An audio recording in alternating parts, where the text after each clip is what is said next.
If you're building a lifestyle business, that's great, right? But recognize that in doing so, that's where your highest and best use is going to be serving your top clients, getting referrals out of those relationships because of what you're delivering upon, right? And making sure that you're upholding those service levels, retaining that business and growing that business, versus if it is that 5 advisor, 10 support staff team has aspirations of getting to 2 billion in AUM, right? They're going to be much more in the human capital business, right? Than they are in the practitioner business.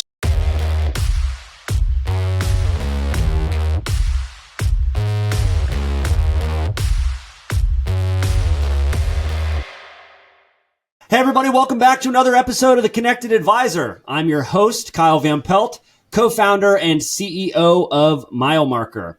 Connected Advisor community, we have an exciting conversation today. Today I am joined by Nate Lenz, the CEO of Concurrent.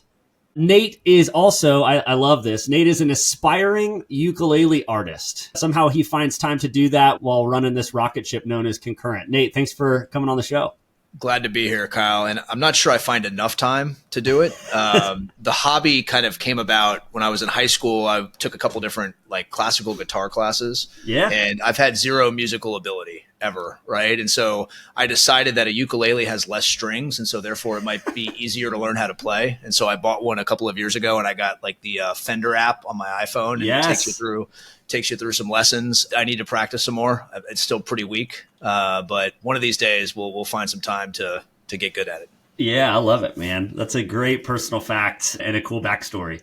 Speaking of backstories, Nate, I ask everybody the same first question, more or less.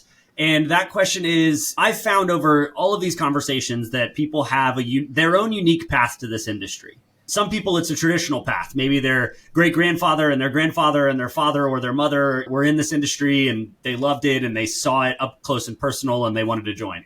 But a lot of people come into this industry through the side door. They were doing something completely different. Something happens in their life and they stumble into the industry. But what I've found is whether your path is traditional or untraditional, everybody has what we call a money moment. That's that moment in your life where something happens and the light bulb clicks on and you decide this is what I want to do for my career. So Nate, what was your money moment that led you to sitting in the chair you're in right now having this conversation? It's interesting. I don't know if there was one flip of a switch, right, where a light bulb went off. I definitely didn't grow up in the business. My dad was a used car salesman. My mom was a customer service person at a bank. Grew up in the Tampa Bay area. When I was in high school, in one of our senior year economics classes, we ended up doing a stock market game, right? And so I think that was interesting. We kind of figured out that within a 3-month time frame, a diversified portfolio wasn't going to get it done. So we used to go on one of those websites. I had a buddy of mine that we were paired up as a team, and we used to go on, I think it was called earningswhispers.com, and we would basically put our entire portfolio on whatever earnings release we thought was going to beat that day and just do short-term trading. So the complete wrong way to think about investing, but it was exciting just to kind of learn about companies and start to get involved in the industry a little bit. I started my career out of college at Raymond James.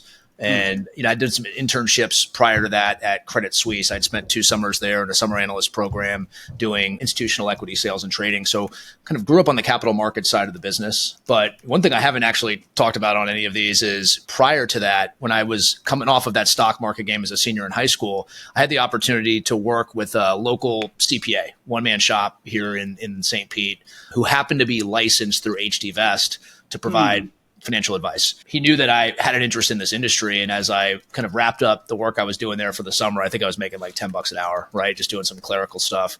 He mentioned, hey, Nate, I know you're interested in this. I am an OSJ with HD Vest. If you're interested in getting licensed, I can sponsor you to do so. Had no idea what OSJ meant or how to spell OSJ. But at the time I thought, hey, this might be a great resume builder. So I ended up studying, passed my Series 7 in October of 2007 from my college dorm room, and then ended up taking the 66 and I was back for winter break. Didn't do a whole lot with it out of the gate. Had a couple family members that were quote unquote clients and did some basics of investing, but it was a great kind of way to start to learn more about the industry. Ended up majoring in econ, got the internships, in a large part because of that experience that I had. It was unique, right, to have a college kid that had their 7. So it definitely helped pave the way. So I think that could have been a money moment for me. helped pave the way for some of those internship opportunities that ultimately led me back to the Tampa Bay area, working at Raymond James, did a rotational program through a couple different parts of the firm. I spent time in taxable fixed income trading, equity research, which were both very much in my comfort zone. And then I did a third rotation in RJFS regional management, which at the time had no idea what that meant. And, if you enter into a rotation program, it's like, look, you can't get all great rotations, so this will be one that, hey, I'll do my time and then I'll get back onto the capital market side of the business. But during the time that I was there, they were looking to build out a succession and acquisitions team. Matt Matrician, who had been there previously, had left. I think he had went to Curian. I believe he's at AssetMark now, but he had left. And so he had vacated that position. And when you think about the independent broker-dealer channel at Raymond James, right, no one really grows up there. They grow up in a wirehouse, they go independent. So when you think about the demographics, right, of some of these independent channels, they tend to skew older than average, right? And so I give Raymond James a lot of credit. They recognized that they had a need and they needed to start to solve for succession planning. So they wanted to rebuild a team within that. Being 24 years old, I had the audacity to apply for the director of that department. Went through the entirety of the interview process, kind of got to the final round. And after about 2 hours of an interview, it was Jim Fulp at the time, who was running national sales for RJFS, said, "Hey, Nate, we love you. Like, you're not qualified for this position, but we'll create a role on the team for you." And so had the opportunity to join that team as it was kicking off. There's a gentleman, Patrick Jinks, who had come on. He had spent 10 years at Grant Thornton, came from Big Four accounting, learned a ton from him in that experience early on at Ray J. And so kind of took I don't know if there was exactly one money moment, but probably a series of money moments over the course of time that led me to the private client side of the business. But really, I then grew up on the practice management, business consulting, succession, and M&A side, which I think prepared me well for what we ultimately did with Concurrent. Man, what a story. I love that. That's amazing.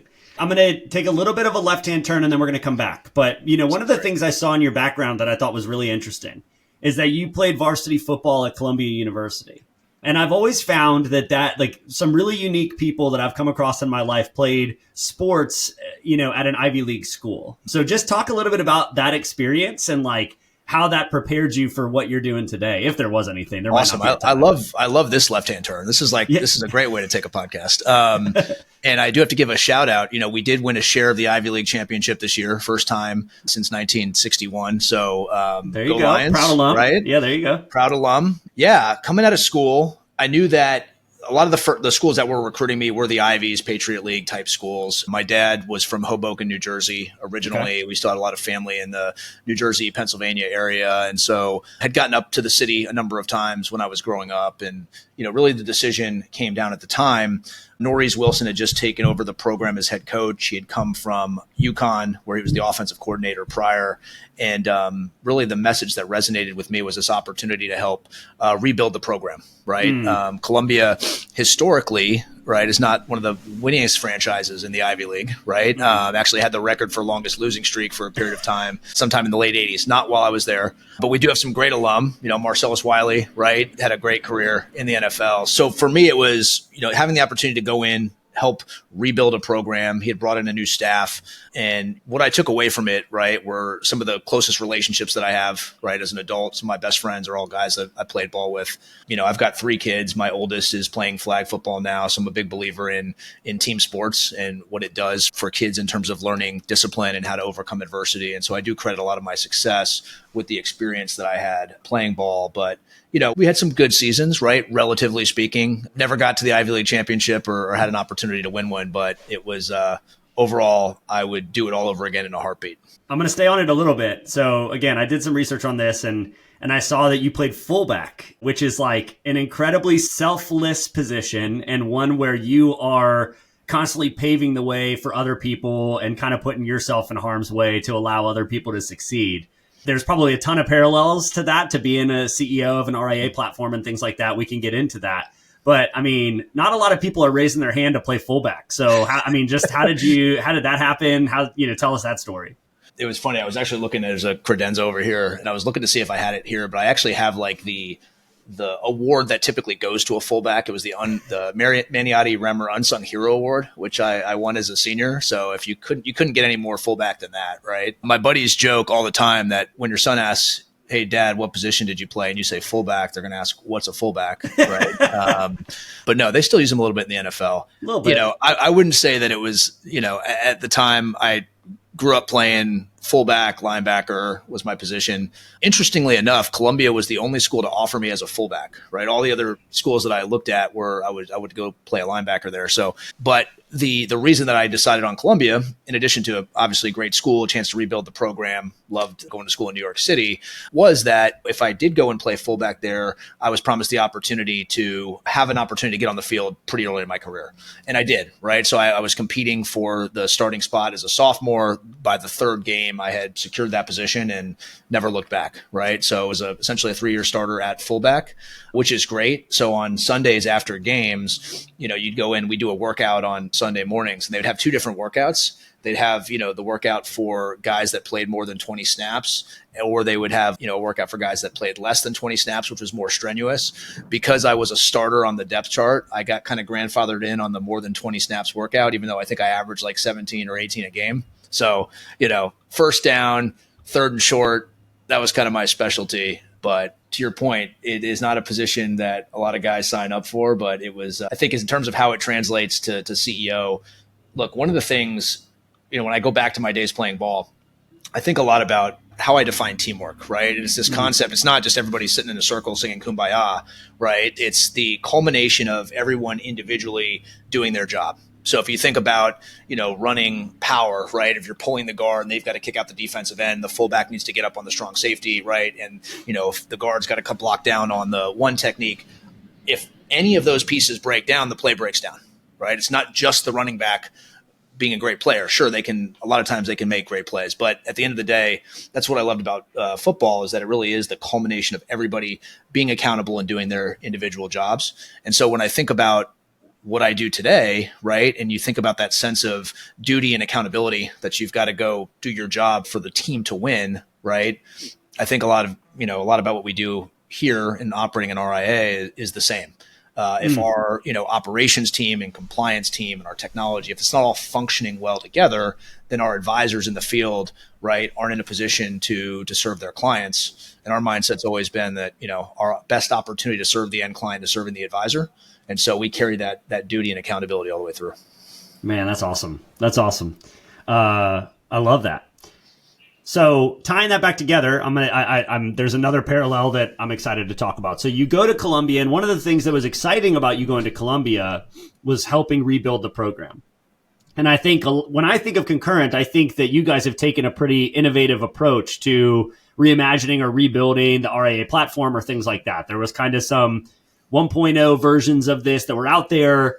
You're sitting at Raymond James, you're looking at how things are being done, and you're like, hey, there's a fresh approach to this. And, you go get well capitalized, and then you go start running this. But talk about the rebuilding of the program, for the RIA platform that you are living today. Man, I wish it was as linear as you just described, right? Like, hey, saw the vision. Here's what it is. Let's go execute on it. It's actually interesting. When I first left Ray J, I actually originally started a consulting business, right? It was called INA Consulting and Inspire and Acquire. And the goal was to really create something similar to like a buy-side M&A consultancy crossed with like an external recruiting firm. And I knew that a lot of the early firms that I would reach out to work with were Raymond James offices that I had relationships with from my time there, right? So, this is August of 2016, hit the ground running, ended up working with a number of different Raymond James OSJs in that capacity. Most were operating, within their individual markets, right? And what I realized pretty quickly was that, okay, I've got these firms around the country that are clients of mine. We actually, my partner Scott Steele and I, we bought an RV this has been out there a little bit, but we bought an RV on Craigslist for $4,500, mainly because most of our clients were like East Coast based. And so it'd be pretty easy to get to, and it would save us money on hotels and flights. And we slept in a number of Walmart parking lots on the couple of trips that we did in the RV, which was affectionately called the Dutchman. So we ended up hitting the road. And what we recognized, we had these clients around the country, right, that were operating a pretty similar model, right? Most of them were building a recruiting model. It was a 1099 structure. They were providing middle office services, leveraging the Raymond James platform. But what we found pretty quickly was that for any of them to really invest in the operational infrastructure they would need, right? Let's not even get to operating as an RIA, but even operating as an OSJ, it might have been cost prohibitive. And these were firms that had, call it 200 to 500 million in assets. So decent scale, right, as an OSJ, but to really build out the transition team, the compliance team, the practice management, business consulting functions, it would have been difficult for any one of those firms to make the investment to do it and to scale enough for it to make sense. And so we had this idea, which we originally called the superstructure. We still have a box folder in our drive called Superstructure from those days. But the concept was, let's maintain our independence and autonomy, and let's jointly invest in a shared infrastructure to scale the scalable. Right. So that was the pitch out of the gate. So we went to our clients. We arranged a meeting at the Atlanta Airport Marriott Hotel. A group of them flew in. I think we had like 13 or 14 clients at the time. We had 9 at that table, right, to talk about this idea of the superstructure. And 9 quickly became 8. A month or two later, 8 became 5. We launched it with 5 partners, right, at the table. A couple of years later, we ended up buying out 2 of them who stayed on the platform, but we just realized we couldn't. It was tough to manage a business with that many cooks in the kitchen. So we went through kind of all the scraped knees and bloodied elbows of how do you try to operate a business like that? But we eventually landed on a model that we thought really worked really well, right? And then created that on the Raymond James platform, built the business as an OSJ. This is back in, I'll call it 2018, 2019. We kind of hit our stride. We had some success from a growth perspective. And then ultimately in 2022, made the decision to go fully independent ourselves. And if I knew the amount of effort, right, and time and investment that it would take to be able to really survive in the RIA space, right? Not quite yet thrive.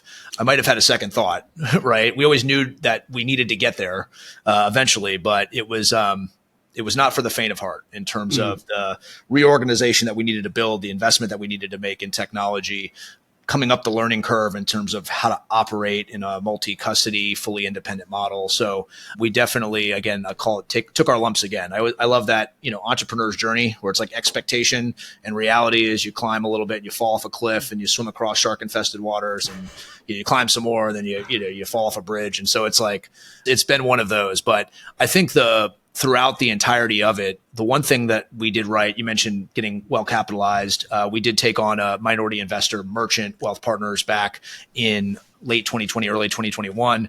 And at that time, we leveraged their capital and collaborated heavily on the IP to build out our partnership model, where we started to take minority investments in the firms that affiliated with us. We would take an equity position in their business. They would get cash and equity in our business.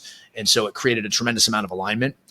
If we hadn't had that, we would not have been successful in moving to the fully independent space, right? And so I do think our continued focus on the founding philosophies of, maintaining a firm's independence, being able to come alongside of them and look for ways to add value. We talk a lot about building credibility through competency. So we've always really stuck to our founding philosophies, which I think has been huge because that consistency has created a tremendous amount of trust with our underlying advisors. And when we found the economic model, right, that matched that, allowed us to tie our boats together to create that further alignment, I think that's when it really came full circle. And that's what's allowed us to endure some of the bumps in the road, but still maintain the growth trajectory that we have. And now I feel like we're in a great spot. We're kind of through the rebuilding phase. Now it's time to follow Columbia's lead and go win a championship, right? I think that's what's next for us. That's great. All right, I'm going to be cheesy. What does winning a championship look like for you and Concurrent? That's a good question. When we think about kind of where we are as an industry, right, and where it's headed, we're at this interesting confluence of events, right? You've got a number of advisors still moving into the independent space. You've kind of seen this shift from, you had to be 15, 20 years ago, you had to be in a wirehouse to have the best technology, to have the best resources. Now, that pendulum has swung, right? It's the RIA space, because of the innovation that exists with being open architecture from a technology standpoint, right? You can go in and create, if you're willing to invest, right, and curate a tech stack that is superior. The flexibility it affords is superior. So you've actually seen this kind of interesting shift where you're seeing a continued movement towards the RIA space, right? Towards independence. We hear all the time about the demographics in this industry, right? And, the need to solve for succession planning. That's how I got into this space in the first place. I think the reality is it's less of I'll call it oversupply of acquisition opportunities, more of a lack of demand. Right. So from our perspective, I think there's a massive talent gap in the industry. To your question, one of the ways we can win a championship is if we can help solve for that talent gap that's out there. I think that will pay dividends because when you think about the end client and the impending generational wealth transfer, right, and the number of businesses that are going to transact outside of our industry, right, over the next 10 years, there's a huge opportunity with money in motion, right? And those assets are going towards the younger generation. Well, guess what? That generation of clients needs to be served differently. So another way that we can win a championship is if we can evolve the way that we interact with clients, serve clients, leverage technology, right, to do that. That's big. So we're making investments in things like our proprietary client onboarding process called Concurrent Dialogues. We're working to tighten our integrations from our technology standpoint to reduce friction for our advisors. We're looking at finding ways to make data actionable. I know that's a big part of what you guys do. So I'll be corny and give you guys a plug as well. But I think what you guys are providing, right, is a tremendous service to this industry because I think RIAs need to be thinking not just, 2, 3, 4 years in the future, 10, 15 years in the future. I think the industry is going to look a lot different. So for us, to win a championship, if we can help solve for the talent gap, if we can leverage technology to help serve clients differently, if we can maintain our mindset of not wanting to turn entrepreneurs into employees and preserving our advisors' independence in doing so, right? I think that's threading the needle that will put us in a position to harness that entrepreneurial drive that our advisors have, right? But at the same time, bring tools, resources, support to the table that helps them thrive in that new paradigm of where this is going. Well put. All right. So I got to ask you talked about the talent gap there. When you talk about the talent gap, are you saying, hey, there's a gap in people being interested in coming into the industry, versus what we have now? Or are you saying, hey, it's a skill gap of we just got to level people up to be able to accomplish? Is it all of the above? Just elaborate a little bit more on how you see the talent gap taking place in the industry. No, I think it's more of a supply of talent. So I think there's too few people coming into the industry. I also think the people that are coming into the industry have a different skill set, right, than the incumbent advisors, right, the folks that are here. I think the folks that are here are great, right? We have highly talented advisors. The problem is as they start to look for opportunities to exit the business, right? And they want to start to plan for their own succession to make sure that their clients and the children and grandchildren of their clients are well taken care of for years in the future. I do think we have just a shortage of individuals that can step in and actually fill that role. But I also think from a training perspective, I believe that our industry has not quite gotten it right in terms of how to bring those individuals along. Right. I think in pockets it has, but the idea that you're going to take someone out of college that's coming out of a CFP program, right, that has the resume and should perform very well in this function and have them sit down and put together a list of their 100 friends and family and then go try to sell those people, whether it's a product, right, or on the services of the firm, I think is misusing the utility that they can bring to the table and ultimately setting them up for failure. So I do think when I think about the industry as a whole in this talent gap, I also think as an industry, we have a lack of patience, and that's continuing to make the situation dire. So, a lot of these individuals as they come in, when I consult with some of our teams on, hey, we want to continue to build our team, maybe they've gotten to a certain size where they're hitting a plateau from a growth perspective because they just don't have enough hours in the day to do it themselves, right? And so they need to start to think about creating specialization of roles within their team. And we got to start thinking about how do we create career pathing for those individuals. If someone doesn't come out of the gate swinging from a sales perspective, and a lot of times they get written off, right? When in reality, succession is likely going to be solved by committee. It's not just one person that's going to completely replicate that advisor's skill set and be able to take it on all themselves. And so if you can find ways to leverage their skill sets early on, maybe they're filling a paraplanner role to start, right? Maybe they're helping with investment research or trading, and they're starting to leverage their immediate skill set, but have the opportunity to ride shotgun in meetings, right, with the advisor and get that apprenticeship experience, see how they interact with a grieving widow or a family with young children that's saving for college, right? To start to get into those human interactions and to be able to learn from that experience, I think is crucial. So what I always talk about is, all right, let's find ways for them to add immediate utility now within the business. How can that create capacity for you because they're taking things off of your plate? That then gives them a chance to come alongside of you and learn what you're doing on a day-to-day basis. Let's think about how that role evolves over time. But at the same time, I am also a big believer that the right person to take the helm of these businesses is someone who can develop business, right? Because we know we're in an industry where you've got to run to stay still, right? It's like being on a treadmill. So at the same time, while I preach patience early on, rubber does meet the road eventually. And I do think that the leaders of these firms will need to be able to develop business and have that skill set. I just think it's important for the firms that are considering succession to have the patience to get there and also recognize that they may not be doing it on their own. It might be a committee of individuals that comes in and fills that role, or a firm that can bring the specialization to the table to support that individual that can sit in the seat. Great answer, man. I love it. This podcast is brought to you by Turncast. We make game-changing content for fintech and financial services companies. Learn more at turncast.com. Hey, this is Judd Mackerel. Thanks for listening to this show. I just wanted to ask you one question. What's your technology and data strategy for 2025? If you can't clearly answer that question, I'd love to talk. We are spending some specific time with select firms to really go deep and help you clearly answer that question.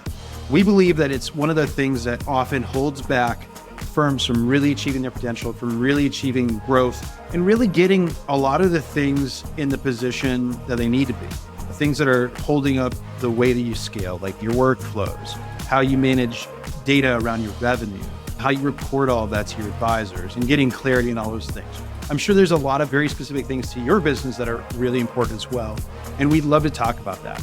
If this is interesting to you, hit me up with an email. My direct email is judd@milemarker.co, and I'd love to hear from you, hear what you're working on, hear what your strategy is, and see if there's an opportunity for us to help you get more clear on that strategy in 2025. Thanks. Last question before we transition to something a little more lighthearted, but I loved how you were talking there about going in and consulting with the firms that you work with. And then, I know your role is constantly evolving. This is a question I kind of get asked on the side outside of this podcast a lot. And then something I know people will want to know the answer to. But as you're sitting in this vehicle that's growing really fast and your advisors are sitting in a vehicle that's growing really fast, there's so many things that demand our attention every single day. There's so many things that come in. There's, and you've got a great team. You've talked about teamwork, but for you, and then I don't know what you recommend to your advisors. You can answer this dually. Maybe it's the same thing. But what is the highest and best use of your time as you're sitting in the seat that you're sitting in right now and as you're trying to grow this firm? What are you focusing on? What are you personally spending time on? While I know that the team and the rest of the business is making everything else happen, obviously not without bumps and bruises, but where are you spending your focus and your effort? Yeah, it's been a little bit of a shift, right? Over the last few years. Early on, when we were bootstrapping this thing and really just starting to hit kind of the upslope of our growth trajectory, you had to wear a lot of different hats, right? I was heavily focused on both the business development side of things, right? Working with teams that were evaluating, making a move, and being able to come alongside of them and help them through that decision-making process. The way I think about it is, at the end of the day, one, there has to be enough pain in their current situation to warrant making a change, right? Two, I think they then have to understand the landscape of options, right? There's no shortage of options for firms. Even within, you start to think about the spectrum of affiliation options of an advisor going from a more captive model like a bank or a wirehouse, right, to, an independent broker dealer, and then eventually to the RIA space. And it's interesting that when you get to the RIA space, it basically starts all over again because there are more captive models in the RIA space than even wirehouses or bank style channels. So it's important, I think, too, to understand the landscape of what's out there and what's going to be the best fit. Once they do that and they land on a supported independent model, right, then at that point, it's time to talk about our features and benefits, right? To me, it's always been kind of an educational process. And I would spend a lot of time in that world, right, early on, all of my time. And then, once teams would come on board, because we'd kind of built that foundational relationship in this consulting process, it was okay. Hey, I want to take my business from a, 4-person ensemble to I want to start to add advisors, acquire practices. How do I take that next step? So in addition to doing the business development and recruiting, I would spend a lot of time consulting with these firms on building what they're building, right? When we moved to the RIA space, I think if we went back to like 2019, if we actually looked at the number of employees in Concurrent, I think it was less than 10, right? So everybody had their job, right? Jeremy Masulo was our first employee. He ran transitions, right? If you needed anything operationally, go to Jeremy, right? Like, so it wasn't, we didn't have departments. We had individual people if you needed something. Now that we've grown our business, right? So we're at, 55 home office employees spread between Tampa, Dallas, and San Diego. From there, we've got another called 110 advisors in the field, another 150 support staff that are working within those practices. So an organization of 300 plus has really caused me to shift my attention. One of the commitments we go through, we talk a lot in our leadership team about building a culture of candor, right? I read an article recently that was referred to me from an advisor. It was called, Will It Make the Boat Go Faster? And it was about the 2000 Great Britain Olympic rowing team. And the mindset that they took, right? They were probably the least experienced team, not the strongest team in the field, but leading up to that Olympic Games, the one question that they would think through every day was, will it make the boat go faster?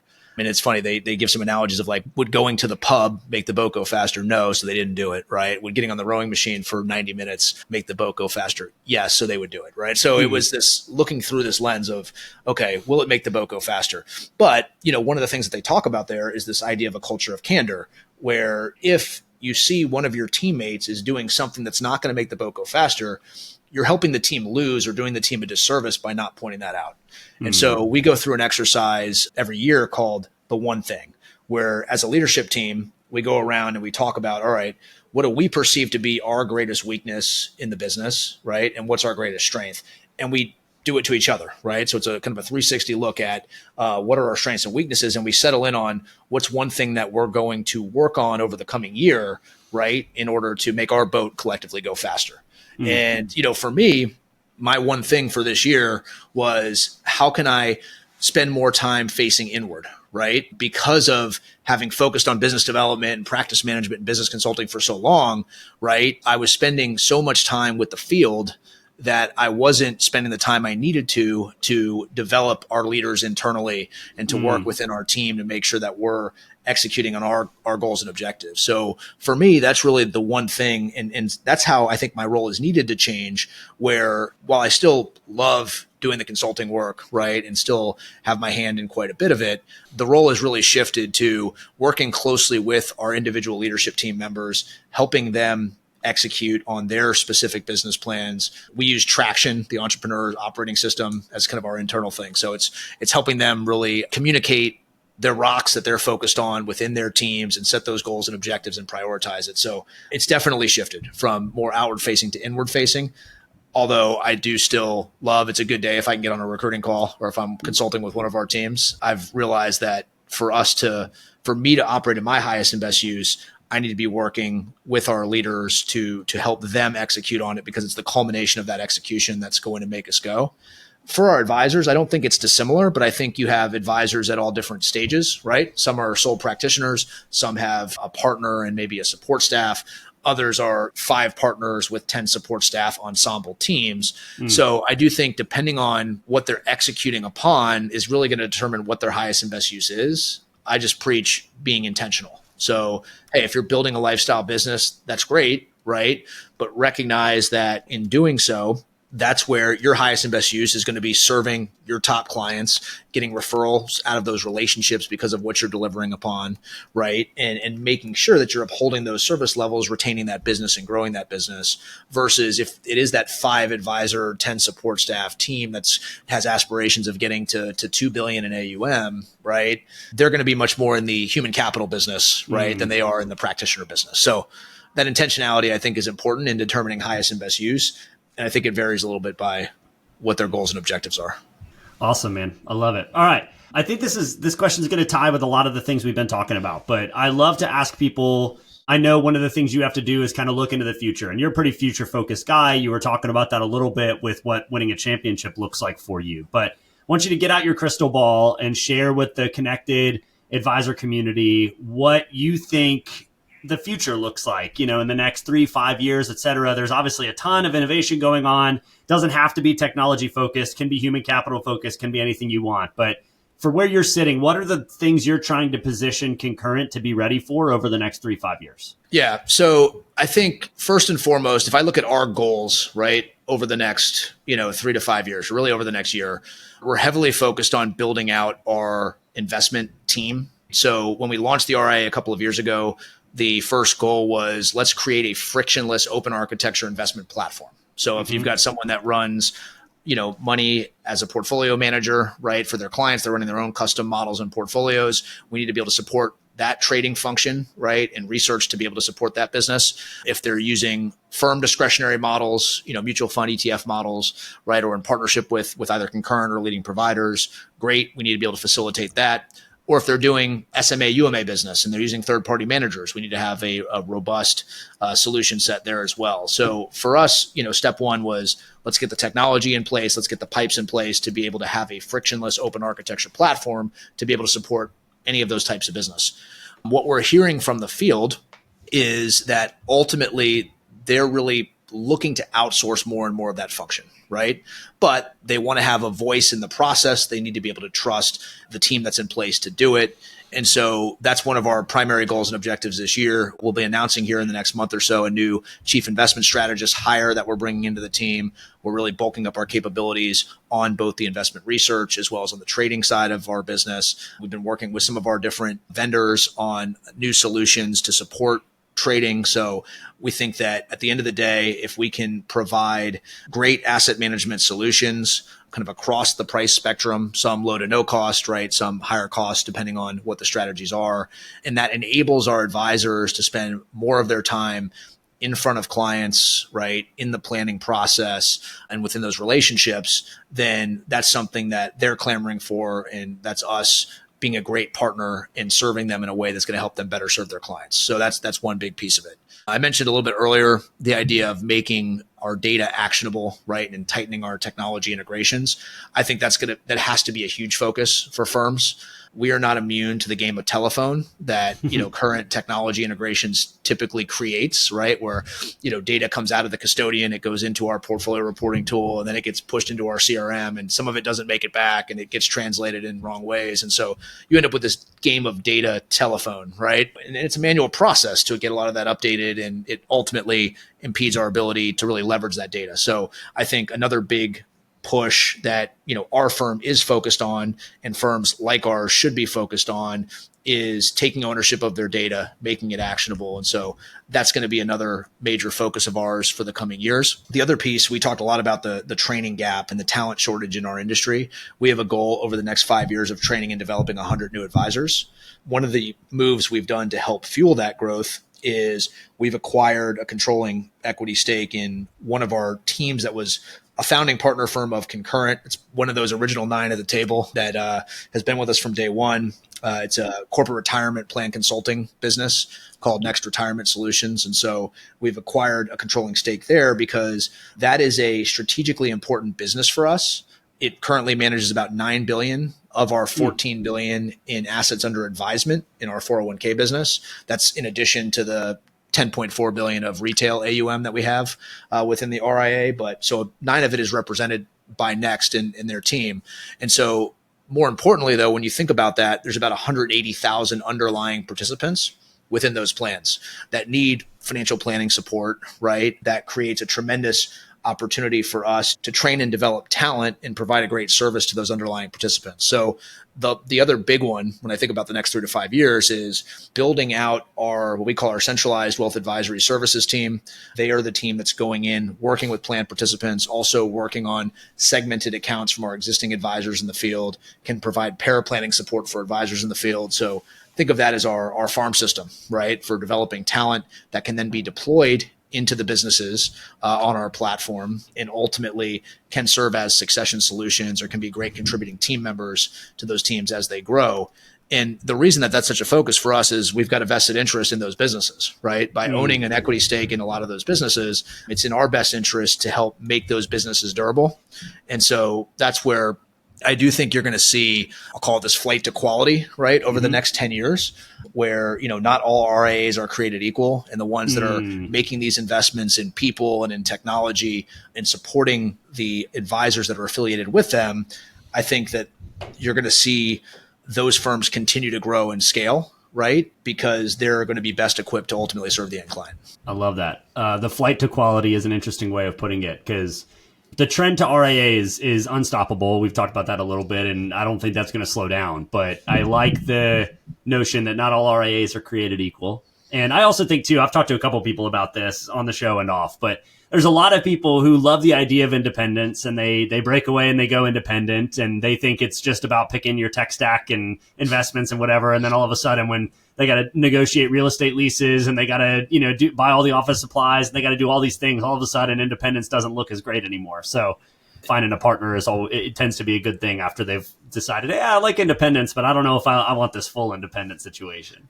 And we've seen, because of that, right, we've seen a huge wave of firms like that, right? And so what we've done, historically speaking, when we would make minority investments in our underlying affiliates, they were always IARs of Concurrent, right? So an advisor, the way we position ourselves is we are a platform for and strategic investor in independent wealth management firms. We talk about those two separately because, again, we want advisors to make a decision on each on its own merits. So we have advisors that affiliate with us, become IARs of Concurrent, that are leveraging our platform, right? That we don't have equity stakes in. And the vice versa, right? We've now, because of the trend that you've just mentioned of existing RIAs where, it may not be what it's cracked up to be, or, handling all the compliance functions and technology functions and dealing with the game of telephone is not making their boat go faster, right? They're recognizing that. They're starting to say, okay, well, could it make sense for me to come alongside of a platform like Concurrent because they can take a lot of that off of my shoulders? That being said, as you know, a lot of these RIAs have existing vendor contracts, right? They're in multi-year agreements with different technologies and things like that. So what we've started to do within our partnership model is talk to third-party RIAs that are not affiliated with our platform, take minority equity stakes in their business, and then really work closely with them to identify what synergies can exist between our firms and create a soft landing for them to be able to onboard parts of our technology, parts of our platform where it makes sense. And there's no pressure, right? They can maintain their ADV for the foreseeable future. They can roll into ours if and where it makes sense. But what we found is that there's a lot of RIAs that would like to benefit from our pricing power, service power. And, again, going back to that data integrations, taking ownership of the data also will help enable that to, I think, have a greater impact on those firms, even if they are remaining arm's length and maintaining their own separate ADV. So I couldn't agree more that there's definitely opportunity there. And so I think that you'll see more and more firms that are looking to align, but they're firms that, again, they don't want to give up their independence, their autonomy, their branding, for example. And that's something we talk a lot about too, is this idea of advisor centricity, that clients gravitate towards firms that, share their core values, right, are like-minded. We'd be doing a disservice to those firms to try to take their brand away and move them to conformity for the sake of conformity, right? Yeah. At the end of the day, we want to help put that on a pedestal and help them go out and target the niche that they're best equipped to serve. And so from our perspective, I think if you can find that happy medium and thread the needle between maintaining that brand autonomy, right, and independence, but at the same time be able to provide pricing power, service power, technology to help their boat go faster, that seems to be the right combination. And we've now had success and have some really great case studies of firms that are doing that as IARs of Concurrent, but also third-party RIAs that are continuing to operate with us as a strategic partner, leveraging our capital for growth, but also being able to leverage our scale for synergies.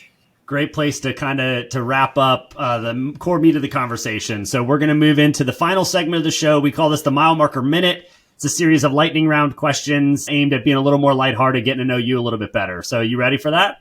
Let's do it. All right, here we go. Where is one place in the world you would love to travel that you've never been to before? I've never been to Asia, and I've heard Thailand's awesome, so I'll go with Thailand for that one. Okay. What is more iconic? Somewhere Over the Rainbow played on ukulele, or Devil Went Down to Georgia played on fiddle? Man, it's actually a tough one for me. I'll go with Devil Went Down to Georgia just because that's incredible. Like I feel like I could in my future play somewhere over the rainbow on a ukulele. There's no chance I could play Devil Went Down to Georgia on fiddle. So we'll go there. I love it. Okay. Columbia's football alumni include Ed Harris, Brian Dennehy, and Matthew Fox. Not really known for their football talent as much as their acting talent. Did that ever incline you to take acting as an elective to see if maybe you could follow in their footsteps? I think the only thing that I'm worse at than music is acting. So no, not one time does that ever cross my mind. I love it. What's the best book you've read or listened to in the last year? I am almost done with it right now. It's the Reed Hastings No Rules Rules. It's the Netflix profile, but great business profile book. I'm a big fan of those. And, some of the stuff like building the culture of candor and things like that, decentralized leadership, I've really taken from there. So that's definitely one I'd recommend. All right. Beach or the mountains? I was telling you before we started the podcast that I just got back from Montana where we were snowmobiling in negative 40 degree wind chill. 40, yeah. So right now the beach sounds good. And having grown up in Tampa, right, I have been around the beach a lot, but I will still, despite that experience recently in the mountains, I'll still choose mountains. I love it. All right. And then true or false, within the next 10 years, there will be a $1 trillion RIA. I would say true.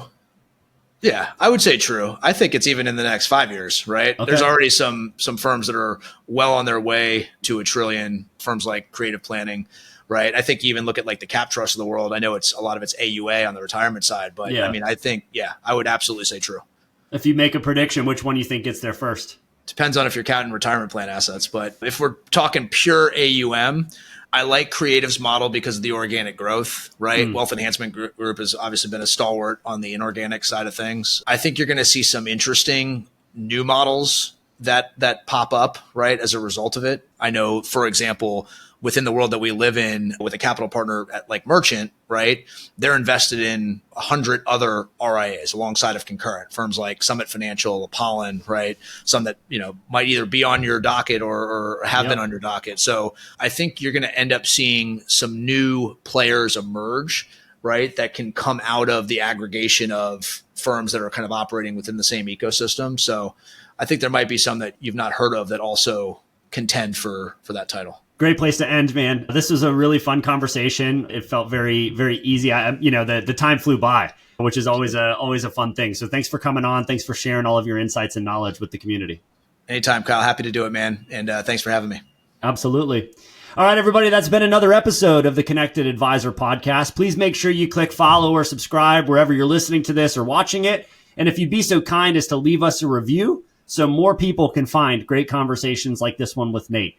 But until the next episode, enjoy every mile.